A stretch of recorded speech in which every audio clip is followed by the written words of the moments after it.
happy Sunday. Ito na naman tayo, Pinoy Scientist, on Radyo Agila, DZEC 1062 Mega Manila. So, pwede kayong makinig sa radio station, pero meron din tayong live streaming sa Facebook. So, this is, again, Sunday, June 4, 5:10 p.m. Pasensya na, medyo na-traffic ng konting ating internet. Actually, wala kaming internet ngayon, kaya kung makikita nyo background ko, hindi ko man na-on yung aking virtual background. So, nasa sasakyan ako. And andito ako sa UP. Upcat day today. Actually, kaya walang signal eh. Mahirap yung signal. Nag-drive ako para makahanap ako ng signal.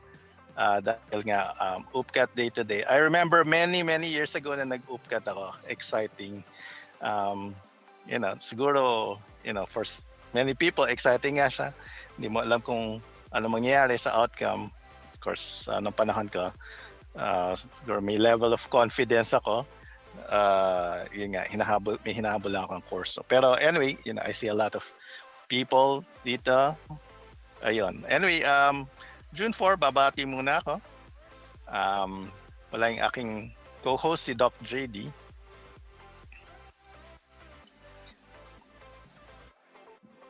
Yes. Kumukulog-kulog din dito. So, aking co-host si Doc JD ay wala rin dito. Sabi niya ay medyo pahirapan din yung internet niya. So, wala rin tayong tula for today. Pero, magsisimula tayo maaga dahil nakikita ko na andito na yung ating mga guests. At yung ating mga guests, well, I'll be honest, kilala ko sila. Pero, yun nga, gusto natin inimbite natin sila para mabigyan ng clarification yung ilang mga opportunities na meron tayo para sa ating mga kababayan, mga Filipinos. And of course, this is a science program, pero marami mga people mahilig sa science, ay gusto nila mag-further ng kanilang studies or naghanap ng mga opportunities, not just scientists, but mga management and mga related degrees. Pero greet lang muna ako saglit sa yung mga Twitter friends natin, both lovers and haters sa Twitter. And then also si Doc JD nga, nabanggit ko, Dr. Custer, si Dexter, yung ating producer, yung ating mga friends sa studio. Sorry, hindi ako live ngayon. Maybe next time, pwede na tayo mag-live sa studio. Kailangan mag-antigen test. So kung may guest tayo na gusto mag-attend sa studio, yan, magpapa-antigen test. And of course, my friend, si Abdul, will have his birthday this month. And then si, meron pa akong ibang friend na magba-birthday. But siguro next time ko nung sila babatiin. But anyway, here we have our guests, si Pat Agbulos and si Ashlyn Campos. They are educational consultants. Ayun, ganda pakinggan, educational consultants. So kung may mga nakikinig sa programa, kung may mga gusto kayong itanong, pwede natin itanong sa kanila. So batiin natin sila. Magandang hapon, Pat and Ash. Magandang hapon, Dr. Good Guido and afternoon Ashlyn. Good afternoon rin po po, sa Miss Pat lahat. and Doc Guido. Yeah, so actually tinatanong ako ni Doc JD kung ano yung mga credentials niyo para sa tulaan sana, sabi ko. Wag nang credentials, wag nang tula, basta na lang. Let's focus on the program. So, una ko munang tatalakayin yung siguro study program and di-discuss yan siguro ni Pat. And then after that, we'll discuss some things about the internship program. Yung study program, syempre siguro mas madaling intindihan ng mga kababayan natin. And ano ba yung papel niya, Pat, dito sa mga study programs? You can speak it in English. Yes. Hi, good afternoon everybody. So at OmniPoint, we're offering a lot of programs, no? And kasama na dito yung work and study program in select countries lang, like the US, Australia, and Canada. So sa mga interested mag-apply, so yun yung mga countries na nag-o-offer kami ng study program. And we're also offering a lot of courses. So it depends on sa need ng applicants. We actually tailor fit our program depending on the intention and goal of the applicants, no? Kasi hindi naman tayo pare-parehas. Some applicants would like to migrate later on or magstay na in Canada, for example, or dalhin yung pamilya nila in Canada or Australia in the US. And we have a different program para dito sa mga taong ito. Meron din naman na may family business here in the Philippines and gusto lang nilang i-enhance yung skills nila para makatulong sa family business nila. So, doon kami pumapasok as mga consultants to check their intentions and goals para makapag-recommend kami ng program na mag-fit para sa mga applicants. So sa US, Australia, and Canada, different durations yung mga programs na ino-offer namin. Ang shortest will be 1 year. Meron din kaming 2-year programs. We also offer bachelor's degree programs and master's program. So it really depends sa gustong applyan ng mga applicants natin. And with regards to courses, marami rin tayong ino-offer na courses abroad. Imi-mention ko lang yung mga popular courses na ina-applyan ng mga applicants namin ngayon, like the business, of course, business is general, no? So marami nag-apply for MBA, bachelor's degree in business, 2-year program in business, and also hospitality. So for hospitality naman, we are also offering master's program for hospitality, cookery para sa mga gustong mag-culinary because yun din naman yung nasa in line sa industry ng mga hospitality. And we're also offering IT-related courses. So we know nakakakuha kami ng mga inquiries coming from the applicants na they're very interested sa technology. So we're also offering mga IT programs and engineering also. So for those sa mga nakikinig, if they are interested to apply to any of the programs, or I would like to mention also kasi isabay ko na because nag-pandemic, no? And we know a lot of nurses interested to apply abroad din. So we're also offering mga review programs for nursing graduates na license. And also sa mga hindi license, meron din tayong mga study programs na ma-offer sa kanila. This is like a review program para maging registered nurse sila abroad. Like for example, to be a registered nurse in Canada, we can offer mga review programs for them. So really, marami tayong ma-offer when it comes to work and study programs. And kami all the time, we tell the applicants, sometimes kasi they compare applying directly doon or applying for tourist visa versus studying. Kasi nga naman, di ba, yung iba siguro tinatamad na rin mag-aral, but we always tell them na very important to study abroad is because meron criteria or qualifications abroad, no? So they're very competitive. So it is important to take at least kahit the shortest 1 year to be competitive para pagdating nila abroad, hindi lang basta-bastang work yung makuha nila. Yun yung mga work na makakatulong sa kanilang career. Wow, that's a handful. Parang 10 minutes worth of information yata. So maybe ibang viewers natin and listeners baka hindi nila na-absorb lahat. So siguro we can dissect some of those. Sige, some easy questions. Ano yung kaibahan, Pat, kung kunyari gusto ko mag-aral ng cooking, ano yung kung mag-aaral ako dito? Kasi may mga cooking schools tayo dito versus mag-aaral sa abroad. Yes, to be honest, they can also check with us if may mga listeners tayo na interested. Ang tuition fee kasi in the Philippines and abroad, konti lang yung difference.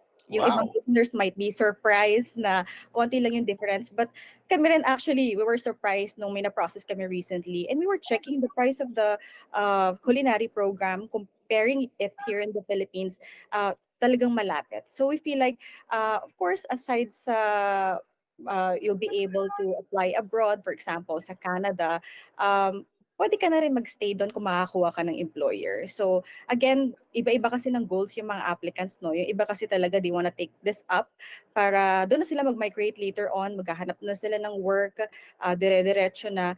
So, I would say na that's the difference, yung sa pricing, medyo same lang siya in the Philippines. So, pero I imagine siyempre iba rin yung, kunyari cooking, you're being trained by ano, you're getting lessons from chefs na international. Although dito siyempre, I've gone to some culinary schools, may mga foreigners din naman dito nagtuturo. Hindi naman sa dahil bias tayo sa foreigner, pero siyempre ang gusto nating sabihin ay minsan kung, yung nagtuturo sa'yo ay galing sa ibang, place, baka may dala silang bagong information na hindi natin alam, kunyari compared dito, kumbaga kunyari ibang klaseng approach sa cooking, ibang dishes, Mhm. mga gano'n. So, magandang sinabi mo na, um, puwede rin sila magkaroon ng, ah, opportunities for employment. Eh, bakit hindi lang sila mag-apply ng direct for employment sa other countries?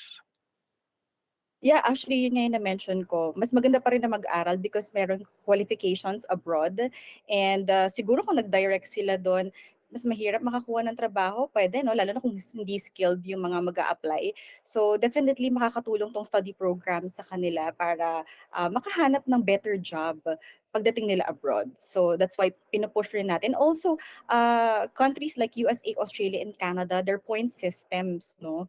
So, malaking points yung nako-contribute 'pag nag-aral sila abroad. And going back dun sa question mo dun sa culinary, I agree naman. Ako ay always believe sa Filipino talent. Kahit naman mag-aral sila dito sa Philippines ng culinary, for sure marami silang matututunan. But kami kasi, it depends on the goal of the applicant. Kung gusto nila mag-migrate abroad later on, maging cook, for example, sa Australia or Canada, I would suggest mag-aral na lang sila abroad para dire-diretso na. But then kung gusto nilang mag-aral dito pa rin sa Philippines, wala namang masama because yung iba gusto rin naman nilang, a different career. Like for example, gusto nila mag-apply sa cruise ship. So, iba-iba naman ng goals and intention. But if they are planning to have their career and mag-work na, dire-diretso abroad, I would always recommend na mag-aral muna sila to get a better job. Well, napakadami niyo naman knowledge, path kayo educational consultant at parang career consultant na rin kayo kasi, baka may mga viewers and listeners tayo.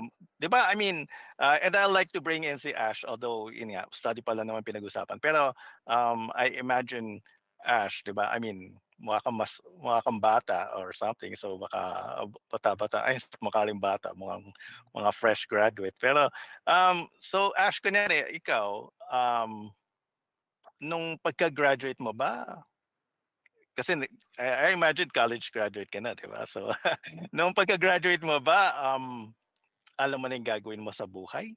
Exactly? Or not just you, pero kunyari amongst your friends or sa mga kakilala niyo, ano ba yung and, ngayon season of graduation kasi. Actually kaka-attend ko lang ng high school graduation. Ayun pala yung babatiin ko. So, um, ah, nagbabati ako sa mga kaka-graduate lang sa Philippine Science High School, Calabarzon. I was just there.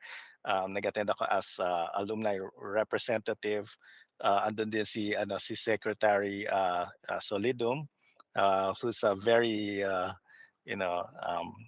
very gentle and intelligent, you know, cabinet secretary sa administration.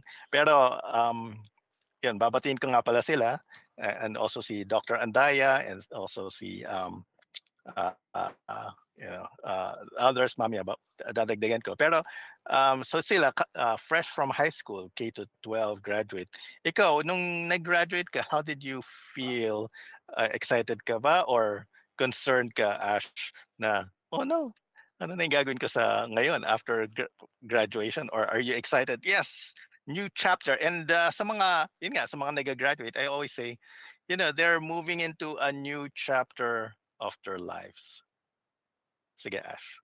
Yung sa'kin po before, parang mixed emotions po siya kasi siyempre po parang nandiyon yung excitement na, yes, tapos ka na sa college, gano'n po. Pero siyempre nandun din po yung part na pressured ka kasi siyempre parang, kaming mga kabataan parang very excited kami na parang kailan kaya kami magiging successful, kailangan namin maging successful, pero how?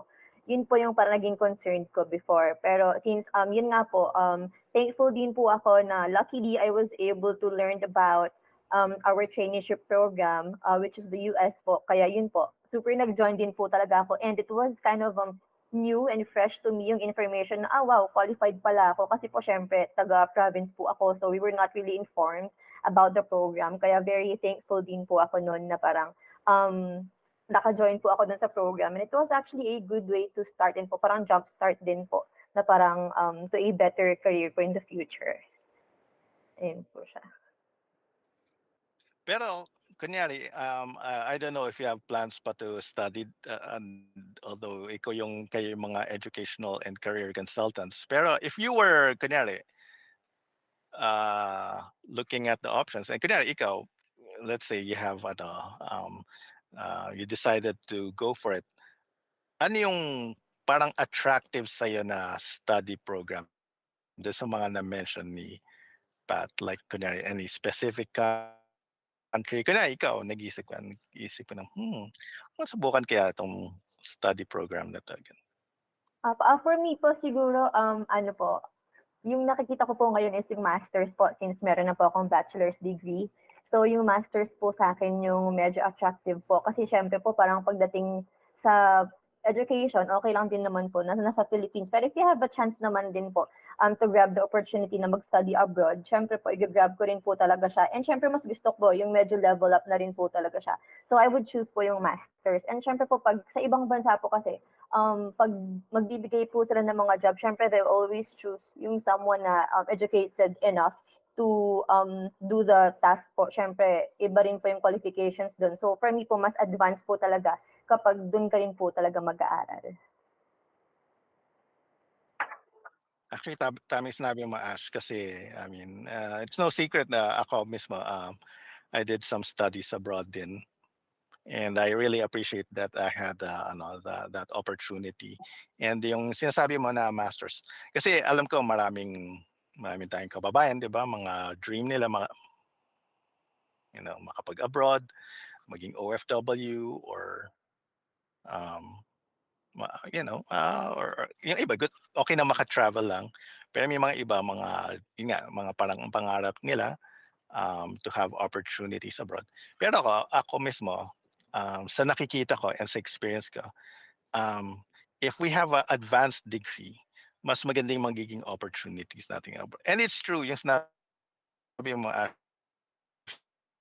na even if you don't have an advanced degree, kahit nga high school graduate, they can have opportunities. Pero mas maraming options available if you have the advanced degree. So parang I'm agreeing with what you said. Anyway, babalikan ko lang si Patricia, um, about the study programs. So nandiyan pa si Pat kasi medyo mabagal yung aking internet. Although si Ash nakikita ko pa eh. Pero or siguro work problems like I am. So si Ash na rin yung babalikan ko muna. Pero actually tama-tama pala. It's about 5:29. So we will actually have a few minutes for our station break, and then we'll be right back after these few reminders. EBC, Eagle Broadcasting Corporation. Ito ang Radyo Agila.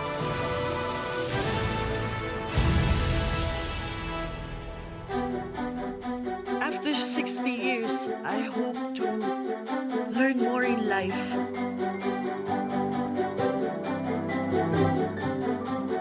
Sino kagrupo mo dito? Ano to, networking? Monday, first screening.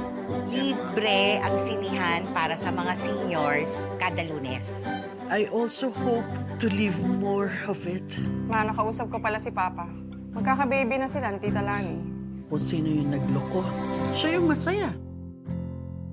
Si Lydia, bago nating miyembro. Paano ba manligaw ngayon, ha? Kunin mo lang yung cellphone number. Text mo na.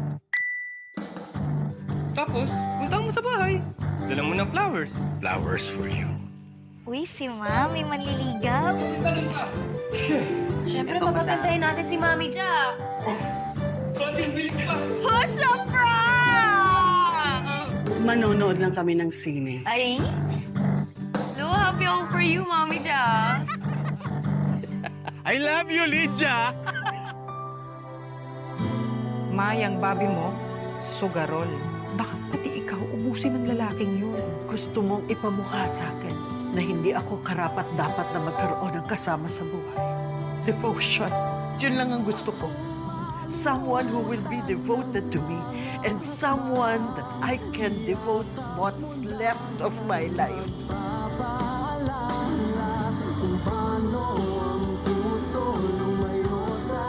Edward. Sophia.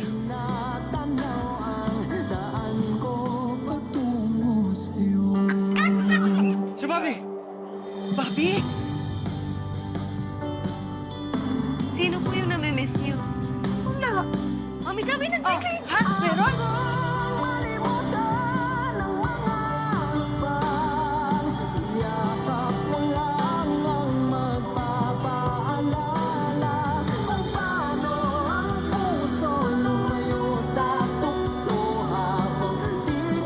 May mga bagay na dapat mong paghirapan bago mo makuha.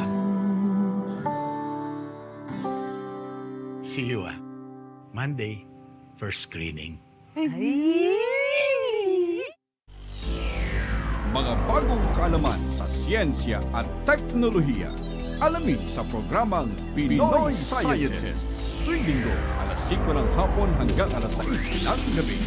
Pinoy Scientist. KBP Best Science and Technology Radio Program. Pinoy Scientist. Dito sa Radyo Agila.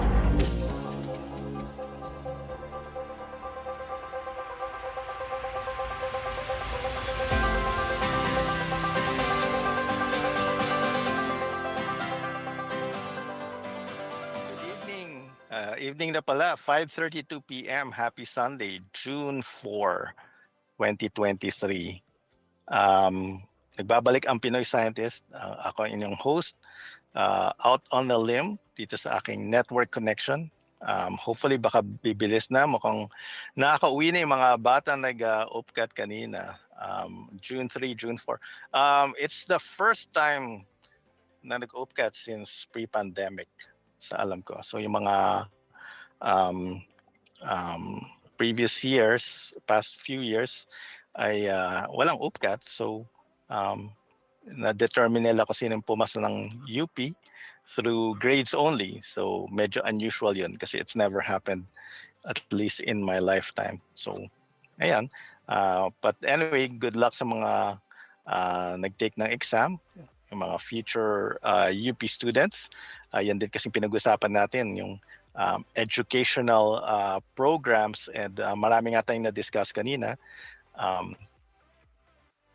Opportunities sa countries. Ikaw, Pat, I don't know if you have plans to study again, pero kung ikaw kunyari, ano yung, kasi kanina natanong ko si Ashes, sabi niya magkuha siya ng master's siguro. Hindi ko natanong, anong master's yun, Ash? Sa hospitality or sa business or Business po, sir. master's in business, parang MBA. Ganon. Meron ka bang country na napili? Wala pa naman po, sir, sa ngayon. Wala pa. Okay. Ano lang tayo, nananagilam lang tayo. So kunyari si Pat tanong natin. Ikaw, Pat, kunyari mag-aaral ka. Where would you study? Or wala ba yung gusto mo ba wala sa mga nabanggit natin? Baka gusto mo pala in some country na mas like Japan, ganon, or Actually, since ino-offer din namin yung Australia, Canada, and the US, nakita rin namin yung mga applicants namin enjoying their stay abroad. And kung ako yung papiliin, actually, interested ako to study in Canada. Bakit Canada? Ba't napili mo Canada? Ayaw mo sa US, ganun, ayaw mo sa Australia. I think yung Canada kasi yung nakita ko na maraming mga applicants namin na nagpi-PR. Nakita ko yung a lot of opportunities there. Yung ibang mga applicants namin pagdating in Canada right away, nakakahanap agad ng work. So I feel like maraming opportunities there. Because syempre, I was thinking kung mag-aaral din ako, I would like to work part-time as a student. So maybe that's the reason bakit gusto ko mag-aral. Kung papipiliin ako, gusto ko mag-aral in Canada. Wait, nasabi mo pag nag-aaral ka sa Canada, pwede ka mag-work part-time? Yes, yes. So, allowed sila to work part-time 20 hours per week. So, hindi na nila i-apply yung work permit nila. Automatic, they can apply immediately. At least 20 hours per week if full-time student. Now, kung may kasamang internship, yung study program nila, they can work 40 hours per week or more than 40 hours per week. Also, during summer, holiday break, they are allowed to work more than 40 hours per week. So which is good actually kasi at least masusuportahan nila yung sarili nila while they're studying. They can pay for their rent, for their food, and transportation also. Kasi alam natin yung ibang mga students, they're very worried of it. Ayaw rin nilang abalahin yung parents nila. So it's good na they're actually allowed to work while they're studying abroad. Napakaganda pala yan, pwede palang mag-trabaho habang nag-aaral, parang part-time student. Dito kasi, I mean, parang, hindi naman gano'n karaming alam kong nagpa-part-time. I mean, may mga alam ako na nagpa-part-time as as student. Pero, madali lang ba makakuha ng trabaho sa as part-time? Baka naman mahirap makakuha ng trabaho, tipong gano'n. Kami, we always tell, is like parang sa Philippines lang, no? Tiyagaan din yung pag-a-apply ng work abroad. So, I feel like yun din yung sinasabi namin sa mga applicants. Although wala naman kami first-hand experience of applying for work abroad. But based on our applicants na talagang nag-aaral na, for example, in Canada, they were able to get the job as fast as 1 month. So, yung mga experience nila, yun din yung mga sinishare namin sa mga applicants. But we never promise na talagang madali. But same in the Philippines, kung matyaga, continuous yung pag-a-apply, pag-attend ng interview, for sure they'll be able to land the jobs. Especially kilala naman tayo mga Filipino as masisipag, di ba? I'm sure yung reputation natin abroad ay tayong isa I don't know kung tayong isa sa pinakamasipag. I mean, pero I get that feedback a lot. Pero yung part-time din, madali rin makakuha ng trabaho na part-time. I would say a little bit challenging yung mga part-time work kasi for sure yung mga employers abroad naghahanap talaga sila ng mga full-time. So mas mahirap talaga hanapan yung mga part-time. But yung mga applicants namin at OmniPoint, at least nagpa-part-time sila sa mga coffee shops, which is I think nag-work sa schedule nila because they can work at night and then study naman in the morning. Talagang sacrifice din talaga tong study program na to. But in the end naman, we see na maganda na malaking value naman yung naa-add sa kanila. So yun, so ayan, kung may mga nakikinig at nanonood sa program, I mean, siguro sa towards the end, you can share, I don't know, maybe a website or kung email na lang, siguro towards the end na lang para sa mga nakikinig at gustong at least, I'm sure they could at least ask you kung interested sila dito, 'di ba? Siguro naman pwede naman sila magtanong kahit curious lang sila. So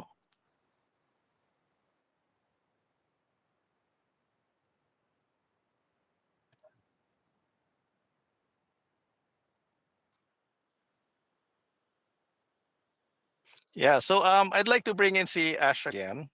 I don't know kung uh, okay pa ako yung connection ko. Hello. Yes po, sir. This Yes, is I'm here. Dr. Guido, Okay. Radyo Agila, DZEC Tank. Okay. So yes. Na-mention kanina about the internship program. Pwede mo bang elaborate yun, Ash? Yes po, sir. Also, our USA internship program, or actually hindi lang din po sa US, meron din po tayo sa Thailand tsaka sa Australia. Pero i-define ko po si USA internship program. So these programs are designed to allow foreign college and university students for recent graduates to come to the United States to gain exposure to US culture, to receive hands-on experience in USA business practices in their chosen occupational field. So parang yung ginawa ko rin po before, Sir Guido, nag-traineeship po ako. So I was actually a hospitality graduate. So ang qualifications po natin dito for our internship program is sa internship po, you have to be a recent graduate of hospitality, tourism, or culinary. Minsan nagkakaroon din po tayo ng opening sa business po, pero mas mas madami po tayong opening sa mga hospitality courses po. And you have to be at least 18 to 28 years old and proficiency in the English language kasi syempre po we're gonna work with different nationalities. Like in my part po before, I was able to work with the Europeans kasi po hindi lang din po tayong mga Filipinos yung gusto pong mag-internship po sa US. Pati rin po yung mga Europeans. So, dyan po sila Bulgarians, sila Serbians, ganyan po. Kaya requirement din po talaga is you have to be proficient in the English language. Also, isa pa pong program natin sa US is yung traineeship po. This is almost same with the internship pero ano po siya, medyo mas advanced po. Kasi po, ito pong traineeship program na to, it already requires you at least a year of relevant work experience. Kasi po, dito po yung mga positions na medyo advanced na siya. So, para siyang mga management trainees na po. Andyan po, mas higher po yung pay, mas advanced na po yung job description. So, yun po yung difference niya. The internship and traineeship program po. Na-mention mo na you've already participated there. Yes po, Sir David. Okay. So, kumusta naman yung experience mo? Saan ka napadala and how was it? Was it your first time sa US? Para sa mga nakikinig, alam ko syempre marami tayong kababayan na, parang gusto maka-travel. So, at least baka, I don't know kung may travel blog ka. Minsan may mga kababayan tayo, di ba? Mga mga Gen Z, they watch mga blogs about travel, gano'n. So how was it? Kwentuhan mo naman kami. Sir, nung traineeship po kasi, second time ko na po siya nag-US kasi po, nung third year college, I was able to learn about the work and travel program naman po sa US. So this program is actually designed for second year to third year university students, at least 1 year enrolled na sila sa university. They are allowed to go to the US to have their international exchange po. Parang cultural program po siya. This is the program duration for this po is around 2 to 3 months po. So we have 2 intakes. We have summer, which is March to June, and then yung spring po natin is June to September po. So ayun, yun po yung first time ko po na mag-join po dun sa program, and then syempre po nung na-experience ko po siya, sobrang ganda, nakakabitin po. 2 to 3 months lang po siya. Kaya nung nag-graduate po ako, I went back there as a trainee na po. So I was able to I was placed sa South Carolina po. And luckily, yung nakapag-place po sa akin dun po sa location is open po siya for different departments po. So I was exposed internationally po sa pagiging server, sa bartender po, sa hosting. So it was actually a great opportunity po for me. Sa po siya, Hilton Head Island. Apo. Yeah, so how long were you there sa US nung second time mo na nung train? Kasi yung first time mo sabi mo 3 months lang. Opo.